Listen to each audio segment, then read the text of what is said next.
Another shocking event in 2022 that's about to change the media landscape as we know it. This time, it once again involves Sony finding another unlikely partner. This, of course, being Legendary Pictures, who was previously associated very closely with WB. But after that relationship went sour because of WB being, well, I think the best thing we can say is WB being WB, Sony's future now looks brighter than ever. So let's talk about this huge deal and what it means for everybody.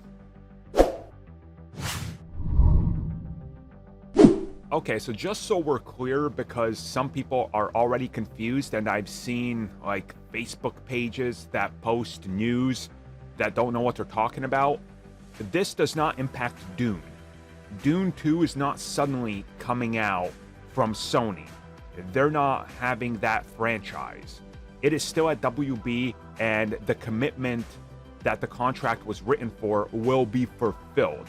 We are talking about the future of Legendary Pictures, and what's happened is very simple at its core. So Sony and Legendary have entered a pretty lengthy agreement that will officially see Sony Pictures as a partner that is distributing Legendary movies. Now, right now, due to, again, contracts, Dune and the Godzilla franchise are currently not a part of that, and neither is a monetary gain and an agreement where the two can co-finance films and then benefit on the back end, but that's still an option that will be explored down the road. Again, there's still a bunch of things that have to play out over the course of the next couple of years, but essentially what's happened now is Sony has went from 2.5 to 3 years ago being on borrowed time and on death's door to buying themselves essentially another decade to 15 years of safety because of the strategic moves they made. Whether it's distribution deals with Amazon, whether it's Apple, Netflix, Disney, whoever, and now this on top of it, they are slowly assembling themselves all sorts of franchises and outlets and distribution partners while also acquiring things like this to also be a part of that venture. Meaning that you see what they're doing, I think, if you just kind of open your eyes. And again, the Godzilla franchise, for example, is still over at WB, but when their contract is up, Sony can snatch it up. So that's the thing here. They are putting themselves in a position where they're buying themselves even more time.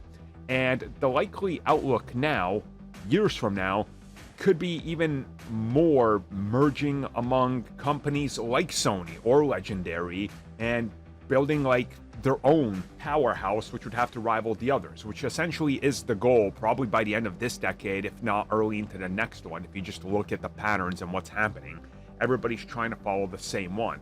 And what will be interesting here is how exactly things play out in the future and what could happen down the road. Because there's a very real possibility somebody like Legendary and Sony could come to an agreement to expand Spider-Man further with new ventures, with both building a universe and kind of taking part in it. So it's going to be interesting to see what exactly happens next and how they handle this, but make no mistake, this is a pretty big shift in the landscape in Hollywood, and it's definitely in a couple of years going to have some pretty big ramifications on everything we're seeing.